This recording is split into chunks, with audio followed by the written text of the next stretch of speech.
Saludos cordiales, estamos aquí en Dialogando con el Digital. Nos encontramos con don Juan Carlos Tapia, que cordialmente ha venido a compartir con nosotros parte de sus anécdotas, su experiencia de vida profesional y en los negocios. Y también su visión con respecto a el país, con respecto a Panamá, las perspectivas del futuro a corto y a mediano plazo. Don Juan Carlos, gusto saludarlo. Igualmente, René, muchas gracias y muy honrado de estar aquí contigo.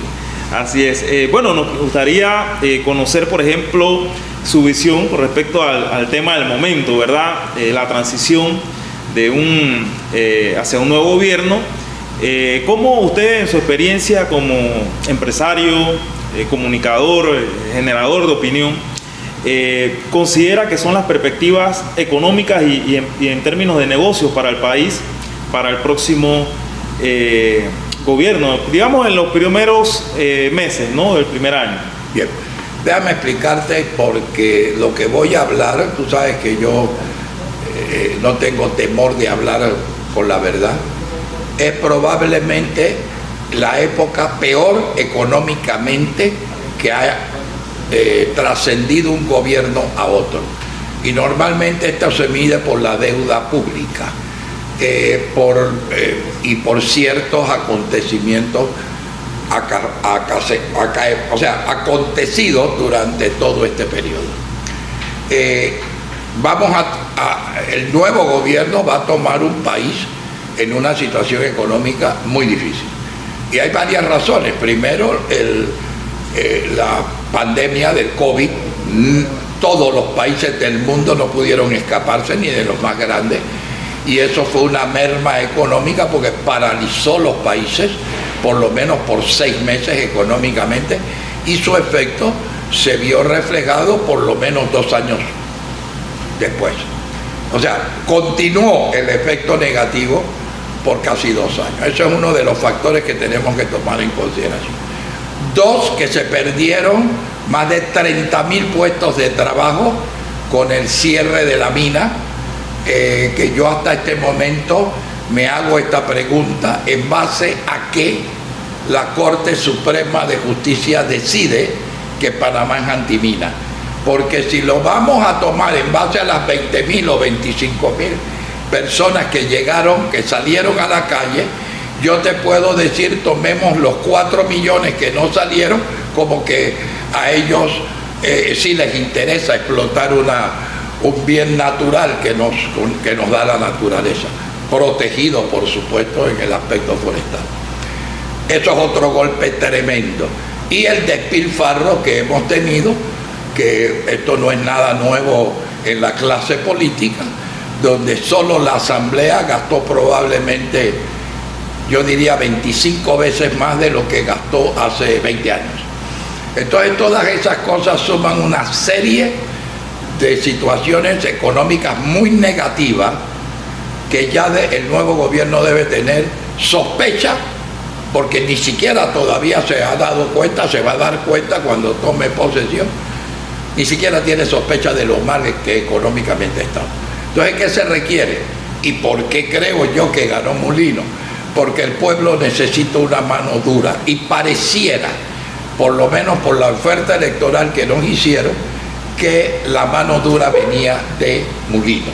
Mulino ha ocupado posiciones y todos sabemos que a él no le tiembla la mano para tomar decisiones. ¿Y cómo usted siente, por ejemplo, las expectativas o, digamos, el estado de ánimo de los sectores empresariales en términos de generar inversión, de proyectos que estén aguantados y que vayan a... Déjame explicarte esto.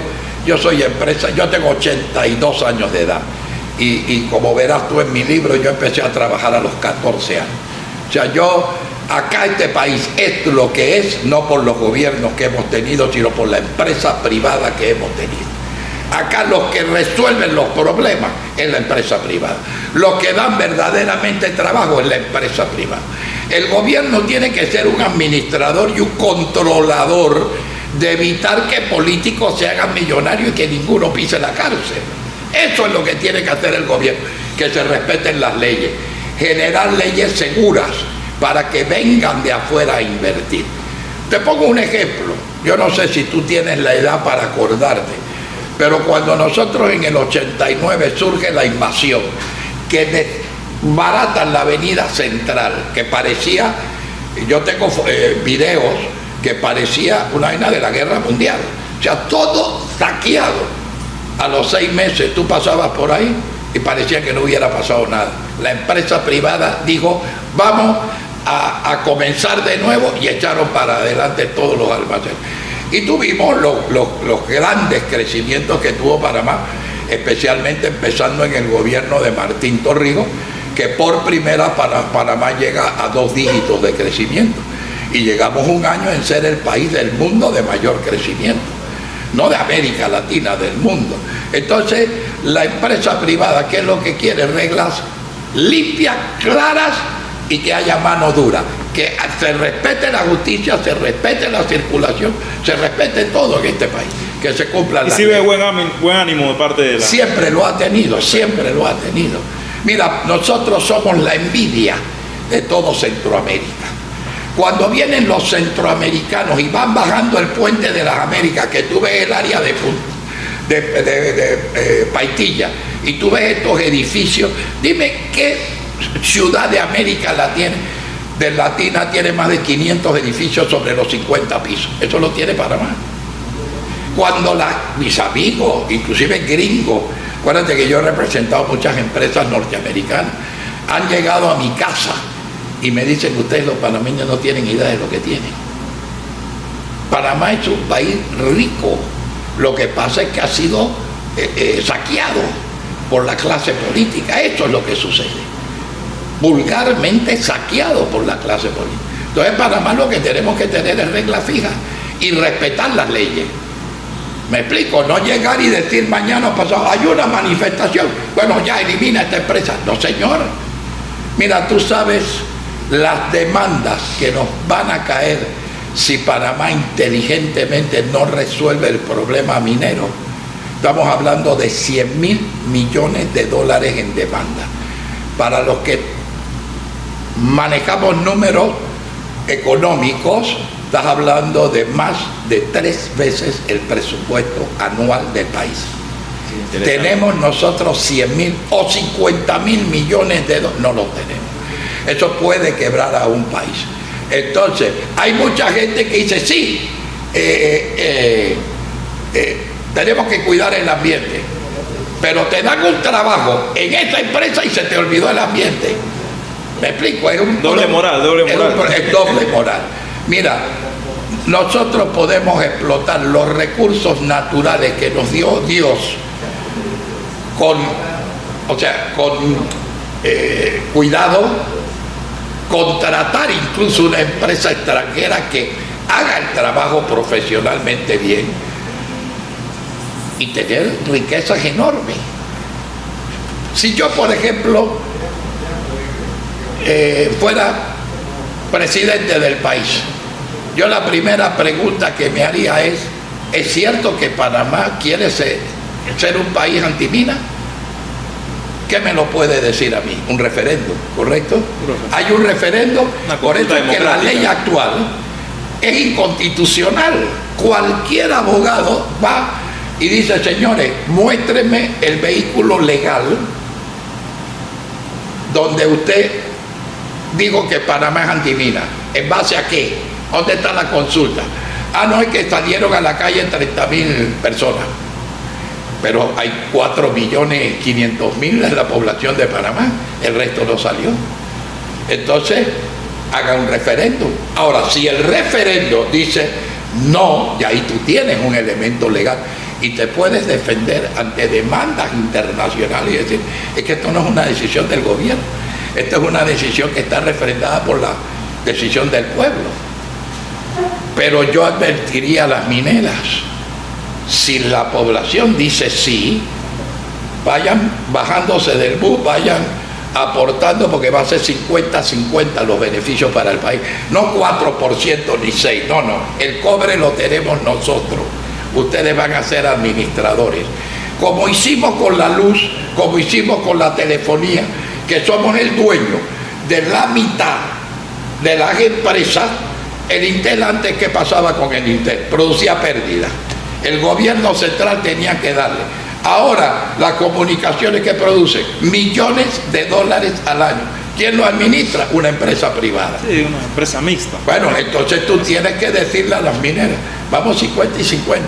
Si no, entonces yo sí como presidente puedo decir, yo no firmo contrato. En su carrera profesional y empresarial, ¿usted considera que esa formación, esos años de estudios lo ayudaron? ¿En qué lo ayudaron? ¿Cómo pudiera usted Mira, siempre clasificar eso? el que diga que la educación no te ayuda es un ignorante.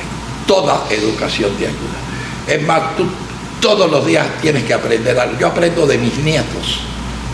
Yo aprendo. El que diga, no hombre, yo le voy a enseñar. No, tus nietos hoy día te enseñan. Y como están tan informados, hay nietos que me dicen, abuelo, eso que tú me dijiste no es verdad, porque Google dice que eso no es así. Entonces, ¿qué vas a discutir? ¿Tú crees que en nuestro tiempo había Google? Hermano, lo que decían los viejos, tú eras incapaz de buscar si era verdad o no, porque también nos echaban cuentos en ese tiempo. No, la educación siempre va a ser un beneficio, definitivamente. Mira, el último artículo de mi libro, mira cómo lo titulo yo. Si yo hubiera leído un libro como este a los 20 años, si yo hubiera podido asimilar la experiencia de otra persona, yo leía mucho, yo soy muy monotemático en mi lectura, yo leo solo éxitos, o sea, todo lo que es motivación, éxito, grandes biografías.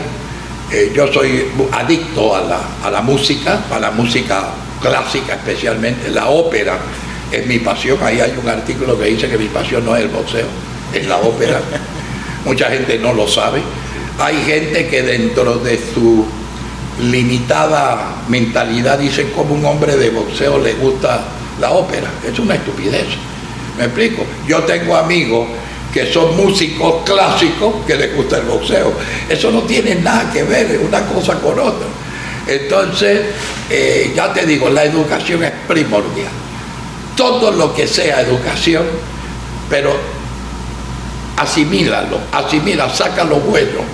A mí me hacían una pregunta los otros días, porque este libro, tú sabes que el título es muy sugestivo, es atrevido para algunos, pero yo llegué a la conclusión, y esto fue por una conversación de un escritor muy famoso, que somos amigos inclusive ahí yo menciono Mario Vargas Llosa, somos amigos desde que éramos jóvenes, y aquí yo hago relación de una entrevista que él me hizo a mí en el 81, arriba del ring. Mario Vargas Llosa recién había escrito La ciudad de los perros, yo tendría 6 años de programa, ninguno de los dos pensábamos que íbamos a tener una trayectoria. No es que me quiera comparar porque él es un premio Nobel, ¿me explico? Algunos dirán, bueno, pero Juan Carlos es un récord Guinness. O sea, no es comparación, es dos personas que buscaron su meta.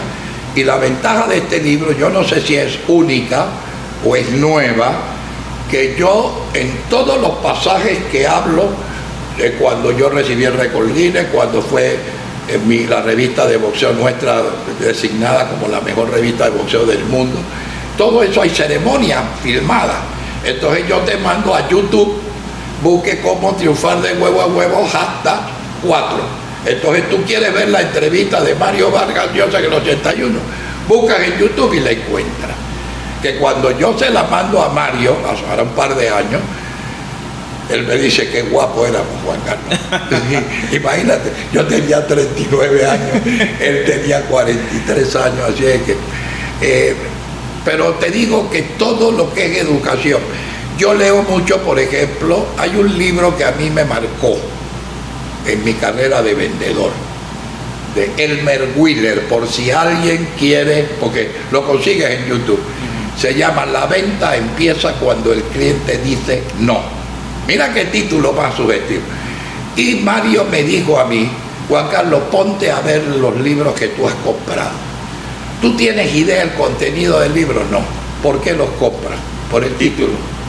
Si yo hubiera puesto cómo triunfar, la gente va a decir, no, ahí 500, no, pero cómo triunfar de huevo a huevo, el que me conoce sabe que esta es una expresión muy propia. Yo siempre he hecho las cosas de todas maneras, siempre que sea para un buen fin. Pero el que no me conoce va a decir, ¿quién es el atrevido que dijo esto? ¿Será verdad? Y la duda te lo hace comprar. Esa es la razón del título. Yo cuando lo presenté, mucha gente decía, Juan Carlos, pero es muy fuerte. No, es que yo explico en el primer capítulo con lujo de detalles por qué el nombre. En Panamá las mujeres usan esa terminología. ¿Cuántas mujeres no han dicho, esta mujer hizo esto de su huevo? ¿Y acaso la mujer tiene huevo? No, pero es que eso es una terminología de todas maneras, de todos modos. Bueno, yo logro probar acá que lo contrario de éxito no es fracaso, es conformismo, porque todos hemos fracasado. El problema es no conformarte, vuelve a intentarlo. En su libro pudimos observar que usted planteaba que ya a los 28 años había hecho su primer millón. Sí. En el momento actual, las nuevas generaciones pues están muy influenciadas por los temas de emprendimiento, de liderazgo, es algo que está de moda, se pudiera decir. Y creo que en gran medida los jóvenes en este país están leyendo, están aprendiendo en esa dirección. Quisiera preguntarle si Juan Carlos Tapias tuviera que resumir en algunas frases puntuales el éxito, ¿cómo lo definiría? Bueno, yo lo digo en el libro, ¿no? La mejor definición que yo encontré de éxito la encontré en 1965.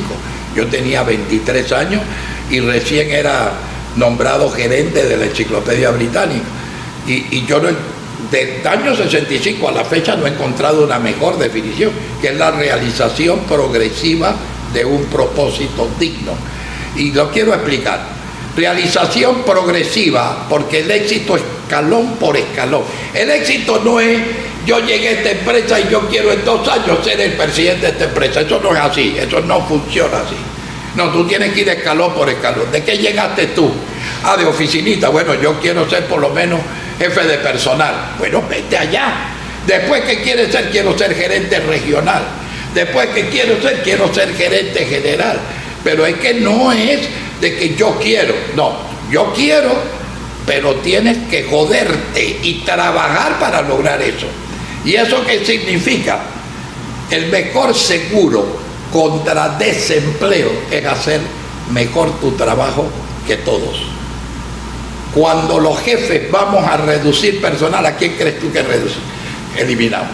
¿Al que más trabaja? No. Al que llega tarde, al que siempre tiene excusa, al que tú sorprendes rascándose las amígdalas, etc. Entonces tú primero practicar el seguro para que no te voten. ¿Y qué seguro es ese? No te cuesta plata, te cuesta esfuerzo. Puntualidad, responsabilidad, seriedad y trabajo, cumplir con tu trabajo. Por eso yo una vez dije que la profesión mejor pagada es la de vendedor, porque tú ganas en base a lo que tú vendes. Hay muchos empleados que están sobrepagados y hay otros empleados que están menos pagados. Entonces, ¿qué es lo que tú tienes que hacer? Realización progresiva, paso a paso, es como subiendo una escalera. Propósito es la meta y tiene que ser digno. Porque ahí yo pongo un ejemplo. Pablo Escobar Gaviria se convirtió en el hombre más rico del mundo en un momento. Pregunto yo, ¿su fin era digno? No, entonces no es éxito. Y no siempre es el dinero la meta. Mi madre, yo lo pongo como ejemplo, la mejor o la gran maestra de Chitré. Ella se propuso ser una gran maestra y lo logró, ella logró el éxito. Y cuando tú logras un éxito, vamos a suponer, tú quieres ser uno de los mejores en podcast, por ejemplo, y tú te trabajas y te esfuerzas y eres serio. A ti al final te interesa es el reconocimiento de la población hacia tu trabajo. A lo mejor el dinero es secundario, pero normalmente la gente que triunfa va acompañado del dinero. Tú no verás a un buen profesor, me explico, siendo un pordiosero. No, él probablemente ya está en la universidad ganando $5,000 al mes. Entonces no es necesario el dinero. Hay gente que tiene meta el dinero, por supuesto, porque definitivamente que el dinero resuelve. Pero yo te puedo decir que en el mundo pudieran haber 10.000 millonarios que te cambiarían por ti, porque ellos te están muriendo y ellos cambiarían tu salud por la de ellos, porque ellos dicen la vuelvo a hacer, pues ya la hicieron. ¿Saben cómo, no? Saben cómo. Ellos lo que quieren es salud y a veces no la tienen. Entonces por eso te digo, yo no he encontrado una mejor definición. La realización progresiva. Y en los primeros capítulos yo hablo de éxito, para demostrar que a veces la solución del problema está más cerca de lo que tú crees. Y por eso a mí me sale la ecuación esa de éxito, acuérdate, que escribo la palabra verticalmente y ahí sale en la palabra éxito la definición de éxito. Así es. Y por ejemplo, en momentos de toma de decisiones interesantes, veo que en su libro usted decía, tuvo un momento en el que tuvo una muy buena oferta en España, sí, pero priorizó su familia en Panamá, ¿no? Sí. Y al final creo que la realidad y la historia le dio la razón, porque al final esa empresa colapsó, tuvo algunos problemas y usted tuvo la oportunidad de desarrollar. Pero fíjate que yo no lo preví, o sea, nadie prevé algo, porque yo toda mi inversión y toda mi fortuna hasta ese momento estaba invertido en esa empresa. Entonces cuando a mis clientes me decían a mí, Juan Carlos, yo perdí, digo, yo también. Y yo perdí, ya te digo, yo hice el primer millón a los 27, 28 años, pero lo perdí antes de los 30 y no me derroté. Yo quedé 48 horas en mi casa pensando qué voy a hacer. Si lo pude hacer desde los 17, 18 en adelante, ahora que tengo 30 y experiencia, ¿cuántos años me quedan de vida? 40, 50 más. Bueno, la vida me ha dicho que más de 50. Y yo dije, yo empiezo de nuevo. Y empecé de nuevo, de cero. Y llegué a representar a todos los promotores de boxeo prácticamente del mundo. Y de ahí me llama ESPN y me dice, Juan, porque es que déjame decirte una cosa. La gente conoce los trabajos porque los trabajos se van destacando.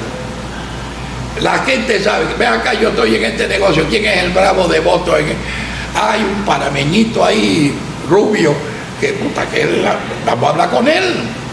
Y te terminan comprando. Es que hoy día las empresas grandes no quieren entrenar presidentes ni gerentes generales, se los roban de una empresa a otra. Y por eso yo doy la solución, porque después a mí, cuando a mí me hacen una propuesta que yo pensaba que era propuesta indecente, que me dicen, si toman la decisión del viernes al lunes, además hay un bono de tanto. En esa época, te estoy hablando 1970 y algo, y yo decía, pero esto es la mafia. No es la mafia, te quieren. Entonces, ¿qué tienes que hacer tú? Ir a donde el gerente de la empresa y me han ofrecido esto. ¿Qué tiene que hacer él? O igualarte la oferta o decirte, vaya con Dios. Así. A mí me tocó hacerlo con los empleados. Y yo pedí, vale más, para mí no lo necesito de esa forma, vaya con Dios. Tú tienes que ser honesto. Y uno tiene que ser leal primero a su familia. No di que el jefe que él ha sido buena gente, no. Ha sido buena gente porque tú eres buen trabajador. Es decir, nadie es buena gente con un mal trabajador. Entonces, por supuesto, tú no quieres, pero ahí está el egoísmo. Entonces, tú tienes que ser altruista. Mira, él vale más para él que para mí. Bueno, yo tengo una forma de que ya lleva 4.8 millones en las redes, lo de el carro cada 10 años, mis empleados. Y hoy, cuéntenos esa historia de ascenso en ESPN y en vínculo con internacional. Bueno, el libro lo explica muy bien con detalle. En el año 78, mi programa tenía 3 años y ya nosotros empezábamos a transmitir eventos internacionales. Inclusive en ese año, el 15 de septiembre, nosotros rompemos un récord mundial en Panamá. El programa lo rompe, pero en ese momento reclamar un récord Guinness era imposible. Hoy día con las comunicaciones es más fácil. ¿Por qué? Porque Bob Arum viene a Panamá por varias razones. El presidente de la Asociación Mundial de Boxeo era un panameño, el doctor Elías Córdoba, en paz descanse, era como mi hermano mayor. Y Elías me presenta a Bob Arum. Yo le pago los derechos porque Bob Arum imponía un récord en Estados Unidos de ser el primer promotor en transmitir, en presentar 4 peleas de campeonatos mundiales en una misma noche. Y solo se iban a transmitir 3 a nivel mundial, porque la cuarta era Luján con Dávila, Jorge Luján panameño con Dávila, y esa no tenía interés en el mercado internacional. Pero imagínate yo como panameño traer a Muhammad Ali, que era la pelea principal, Galíndez, que era la pelea coestelar, y Coloradito López, que era no traer a Luján con Dávila, me iban a linchar los panameños. Óyeme, que te va a traerme 3 extranjeros y el mismo panameño. Y yo le dije a Bob Arum, yo te pago el satélite por eso, pídele a... En ese tiempo eran los networks los que grababan, pasaban las peleas en Estados Unidos, ABC, pídele a ellos que la firmen, y así lo hicimos y la pasamos, y fuimos el primer país en el mundo en transmitir 4 peleas, porque los otros nada más que transmitieron 3. Quisimos hacer el reclamo del récord Guinness, nunca lo logramos, y Elías Córdoba le dice a Bob Arum, tú sabes que Juan Carlos es tan buen vendedor que le vende hielo a los esquimales. Y Bob Arum le dice, ¿por qué me dice esto? Digo, porque tú lo necesitas a él. Bob Arum vendía $60,000 para toda América Latina cuando peleaba Muhammad Ali. No vendía más nada. Él no tenía gente, Y me dice, ¿tú quieres representarme en América Latina? Le dije, sí, pero yo no te voy a pagar un real. Tú abres los mercados tú. Y lo que tú vendas yo te doy el 20%. Yo dije, yo lo hago.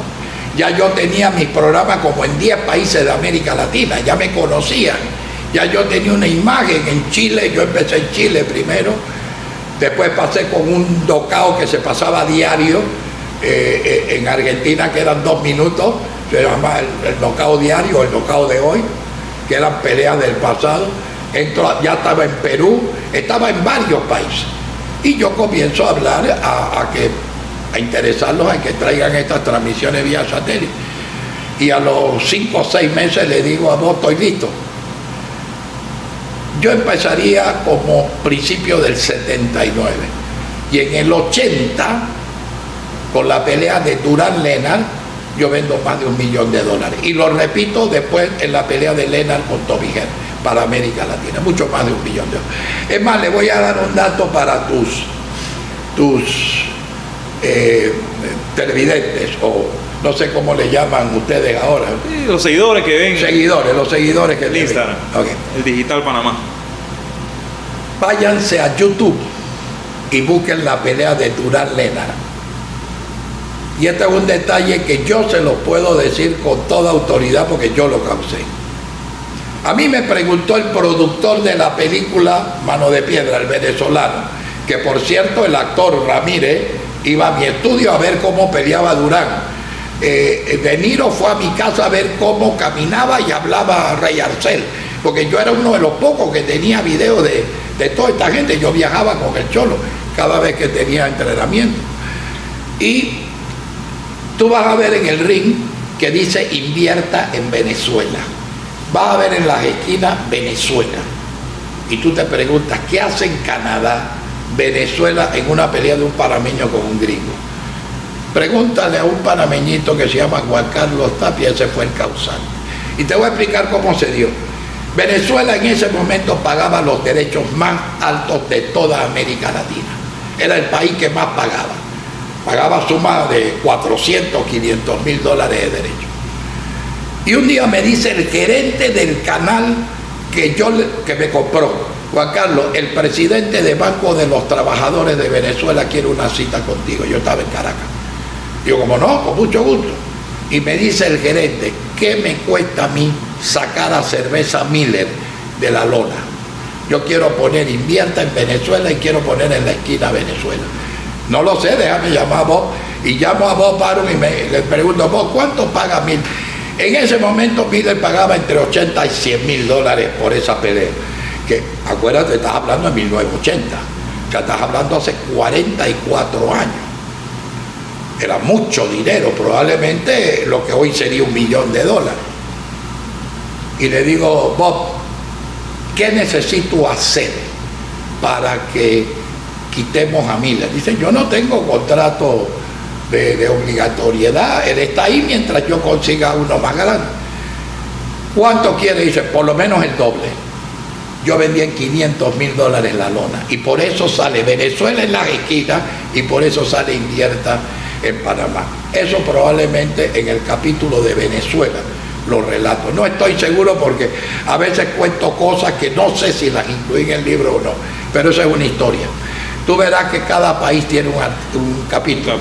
O sea que realmente su contacto, digamos, y su éxito en este mundo y los contactos que desarrolló fueron a punta de ventas, de trabajo. A punta de ventas, trabajo. ¿Y cómo manejaba el tema de relaciones sociales, relaciones humanas?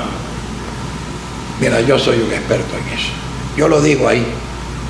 El que quiere jugar en grandes ligas tiene que vivir en grandes ligas. Si yo te llamo a ti y yo te digo, te estoy hablando de un negocio millonario. Claro, ahora tenemos tiempo, te explico porque me acaba de pasar con un amigo que le dije, es una valla mental que tienes que romper.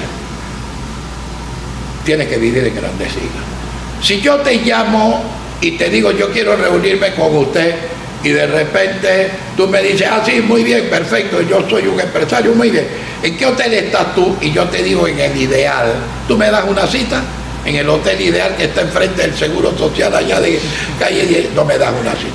Pero si yo te digo que estoy en el Marriott, en una suite, lo que tú dices, hey, este hombre tiene que jugar grandes ligas. Yo jugué grandes ligas.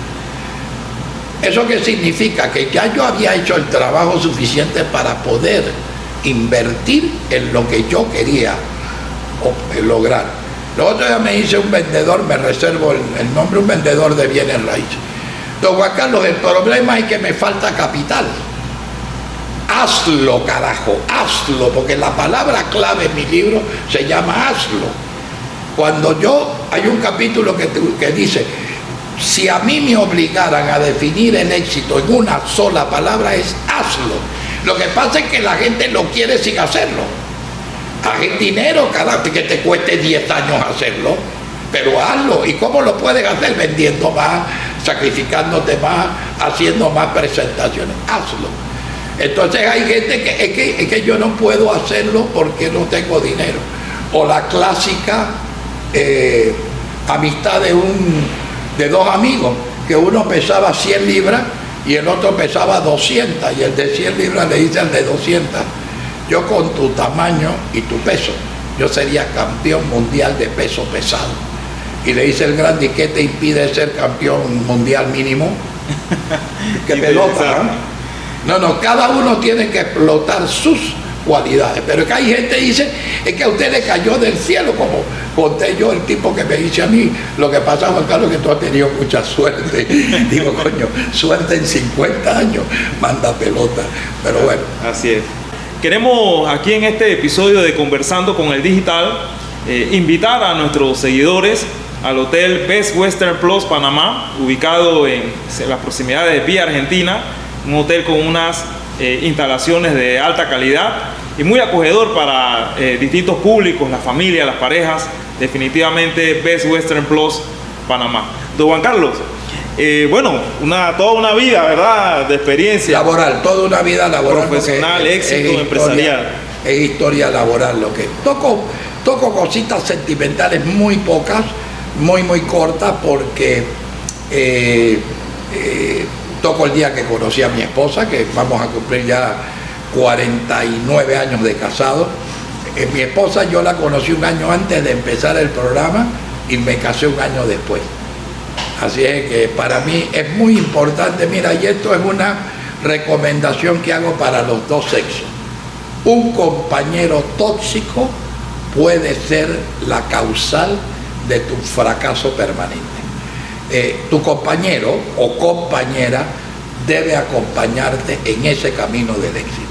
Y Carmen es una persona que el solo hecho de no meterse en mi trabajo me dio la paz y la tranquilidad de empujar hacia adelante. Porque es que hay personas, ya te digo, de ambos sexos, que son tóxicos.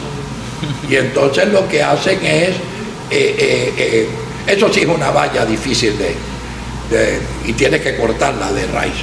Tienes que cortarla de raíz. Así es, por lo menos en el caso panameño, yo soy economista, profesor de economía. Como economista siempre hemos analizado, por ejemplo, el tema del financiamiento no solo para las empresas, sino las micro, pequeñas empresas y los emprendimientos. En Panamá no contamos, como gozan en otros países, de formas de financiamiento más diversas. Acá la banca es la principal forma o fuente, y bueno, los ahorros de los emprendedores es la principal fuente o vía que tienen los microempresarios, pequeños empresarios y emprendedores para financiar su proyecto.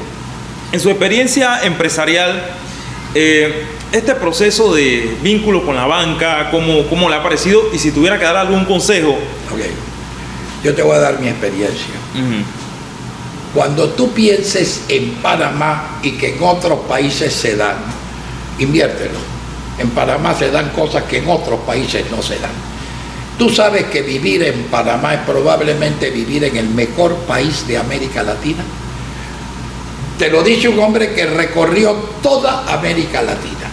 Averíguate cuánto es el salario mínimo en Panamá. ¿Qué dice la gente? No, pero es que Panamá es caro. No. Cuando tú tengas la referencia de que en Cuba una persona vive con $10 de salario al mes, cuando tú vas a Perú y ves a empleados públicos como los vi yo transportarse en troc de ganado, aquí en Panamá eso no lo ves.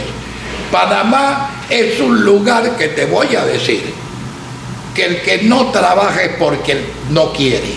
Hay que saber buscar trabajo. Mira, siempre hablan de emprendimiento y el emprendimiento lo ponen como que tienes que ser técnico en informática. Tienes que ser... No, señor. Yo te voy a dar un ejemplo. Cualquiera de estos chicos, vamos a suponer uno de ellos, es plomero y vive, dame una barriada grande en Panamá, popular, barriada grande.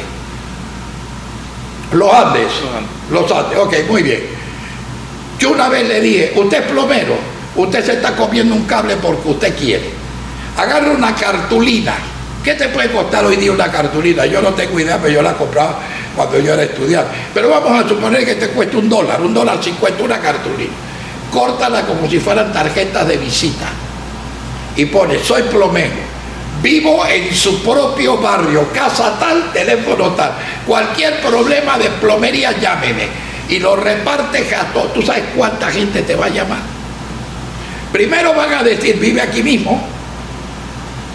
Me está dando su teléfono, me está dando esto. Ey, eso es promover. Y eso lo puede hacer un ebanista, un plomero, lo que sea. Un tipo que limpie zapatos. Él puede decir, ¿quieres limpiar los zapatos? Te cobro tanto, estoy en tal casa. Y te van a llover las ofertas, pero la gente no tiene imaginación.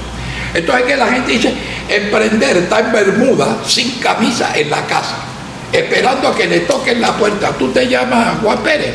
Hombre, yo te necesitaba. Eso no va a aparecer, tú no vives en una película. Te cuento esta anécdota. Clarence Martin, que para mí fue uno de los mejores músicos que dio Panamá. Yo hice un programa en el año 79 que ahora estoy pasando musicales en TVT, en el programa de Jueves de Recuerdo. Clarence Martin me dijo antes de morir, Juan Carlos, si yo, como si él hubiera adivinado su muerte porque murió meses después, si yo me muero, yo quiero que mi hijo más chico, tú me lo eduques. Cuenta con eso, claro. Era un morenito grande y yo lo bequé toda la escuela, estaba en la primaria, la secundaria, y cuando ya termina la secundaria, me dice, tío, yo quiero hablar con usted. Venga, fue a la oficina. ¿Qué quieres hacer tú? Me dice, trabajar y estudiar. Me parece muy bien, yo me vi reflejado. Yo no estudiaba de noche, trabajaba de día. Muy bien. Y ya está buscando trabajo. Me dice, he puesto como 4 solicitudes. 4. Quiere poner 4.000. Si de cada 100 solicitudes vas a conseguir un empleo y tú quieres que te emplee, tú tienes que poner 400 para que te salgan 4 ofertas. Mira, te voy a dar 100 palos y vas a ir todos los días. Él era experto en ese momento en cuestiones, en programación. Sí, manejaba estos sistemas y estas cosas. Vas a salir todos los días de tu casa a los bancos. ¿Dónde crees tú? Los bancos. A la semana ya me llamaron. Ah, no, pero es que él creía que iban a llegar. Tú no eres hijo de Clarence. Pues yo te estaba buscando, hermano. No, eso no existe. Tienes que buscarlo tú. Y el trabajo se hace de todo. Mira, cuando mi padre, que lo relato yo ahí, no me quería pagar las comisiones que yo me ganaba como vendedor, porque yo a los 3 meses era el vendedor número 1 de mi papá, él tenía 3. Y me decía, yo ganaba 700, 800 dólares. En ese tiempo estoy hablando desde 1961, 61. Yo tenía 18 años y él me decía que te vas a corromper si te pago esa plata. Me decía, yo vivo solo, yo estoy en la universidad, yo me pago todo hasta que cumpla 21 años, que era la mayoría de edad. Yo le dije a mi, ahí es donde yo me voy a trabajar a otro lado. ¿Qué hacía mi papá para compensarme? Juan Carlos, allá hay unos jeans. Él era representante de fábricas extranjeras y de repente le vendían 50, 60 jeans, pero para que no pagaran impuestos, para que pasaran como muestras sin valor comercial en aduana, le abrían un hueco aquí para que fuera inservible. Yo me iba al Army Navy, que era un local que vendía calcomanía de pana, y mi abuela le cosía aquí la cara de un oso. Eran los únicos jeans, hermanos, con cara de oso, con cara de león. Los vendía en el instituto a 5, 8 dólares, 10 dólares. Yo me rebuscaba. Una vez trajo 100 yoyos, unos yoyos que tenían un péndulo, que usaban batería, y el péndulo al tocarlo y girar se prendía. Yo me ponía en Santana, en una esquina donde estaba el Panasonic con los yoyos a venderlo, $1 y pico. Mi abuela me financiaba la batería. Mi padre fue representante del periódico La Nación en Chitré, que no se vendía. Yo le cogía escondido lo que después se botaba y me ponía en la esquina a vender periódicos bajito para que... Tú no eres el hijo de la maestra Rosa. Sí, pues estoy rebuscando. Tú tienes que buscarla. Desde chico tú tienes que aprender a buscarla, no que te la den. Y ese es el secreto. La gente que ha hecho dinero, ella, es por creatividad y por, perdóname la expresión, por huevos. Tienes que tener los huevos para hacerlo. Eso es para las mujeres y para los hombres, la decisión de hacerlo. Hazlo. Interesante. Hazlo. Si usted pudiera comparar, o bueno, de repente las comparaciones entre generaciones pues son inapropiadas, pero digamos en el contexto de la sociedad panameña en otras épocas con el contexto actual. Lo digo porque las generaciones anteriores dejaron un legado importante, la recuperación del Canal de Panamá, se reconstruyó el país después de la invasión, lo que usted ha mencionado, ¿verdad? Sin embargo, en la actualidad, ¿cómo usted ve las perspectivas en base a ese recurso humano, ese capital humano? Mira, para mí no hay épocas. Para mí las épocas son las mismas. Lo que pasa es que tú tienes que, bueno, en este podcast, porque yo ahora a los 82 años no tengo la memoria ni la mente tan ágil como hace 20 años, 30 años. Por eso dejé los comentarios, porque yo dije, antes que me digan, este viejo ya se debe ir para su casa, me voy yo. Y decidí hace 2 años retirarme. Yo soy de las personas que cuando dice, me retiro, me retiro. Yo no soy boxeador, de que regreso, no. Yo me retiro y me retiro. Bien. Y me preguntaban, Juan Carlos, ¿qué es lo primero que tiene que hacer una persona que quiere tener éxito? Y yo le di una respuesta muy apropiada, porque es que también tú tienes que saber que las cosas dichas, medias disfrazadas, medias elegantes, no tienen efecto. Las cosas se tienen que decir directas. Lo primero que tienes que hacerte es un enema mental. ¿Por qué? La mayoría de los seres humanos, no digo los panameños, de los seres humanos, están llenos de pensamientos negativos. Por eso es que de cada 100 personas, 5 llegan al éxito. A un éxito mediano para bueno, y 1 de cada 100 llega a ser por encima de todo, ya sea económicamente, ya sea la meta que se puso por dentro. O sea, es más fácil fracasar que triunfar, pero tienes que hacerte un enema mental. Primero te va a servir, enema mental es sacarte todas las heces que tienes metidas en la cabeza. Todos esos pensamientos negativos que tú sales de tu casa amargado, en lugar de decir gracias a Dios por un día más, gracias a Dios que estoy sano, gracias a Dios que tengo una familia, gracias... No, vas saliendo que el primero que te pita, el carro te bajas a trompar, ese tipo se le está desbordando la mierda. ¿Me explico? Entonces, lo primero que tienes que hacerte es un lavado mental. Primero, apreciar lo tuyo más que lo de afuera. Ojalá que sea una lección para ti. Cuando pienses que en otros países hay cosas, piensa que en tu país hay más cosas que no tienen otros países. ¿Tú crees que los ticos no quisieran vivir en un país tan desarrollado como Panamá? Sí, definitivamente. Los salvadoreños, olvídate de Bukele, no. Hey, Panamá, yo te lo digo, pero yo trato con gente. ¿Qué país tú tienes? Playa 1 hora y montaña 1 hora. Todo está cerca. ¿Qué país tú haces así en la bahía de Panamá y tú dices, wow, esto es como Singapur, esto es como Hong Kong? Muy pocos lo vas a encontrar. Entonces hay que valorar y valorarse. Cuando tú terminas de hacerte la enema mental, aliméntate con pensamientos positivos. El hombre no es más que la suma de sus pensamientos. Y con solo cambiar tus pensamientos cambias tu vida. Eso es lo que tienes que hacer. Es actitud mental. ¿Por qué una persona sí y otra persona no? Porque esa sí tiene la actitud. Y cuando vas a emprender algo, empréndelo con 80% de actitud mental positiva. Ya rompiste la barrera. Sí puedo. Mírate en esa posición. Excelente. Bueno, agradecemos a don Juan Carlos Tapia por toda esta experiencia y definitivamente un gran aprendizaje y que plasmado en este libro, ¿verdad? Sí. Así es que me dio mucho gusto estar acá contigo y compartir un poco lo que, repito, el último capítulo, porque esto es importante y esto ha tenido un efecto. Si yo hubiera leído un libro como este a los 20 años, mira, esto ha logrado que mis amigos que lo han leído le han comprado los libros a sus hijos para que lo lean, y no el mismo libro, para que lo tengan de referencia.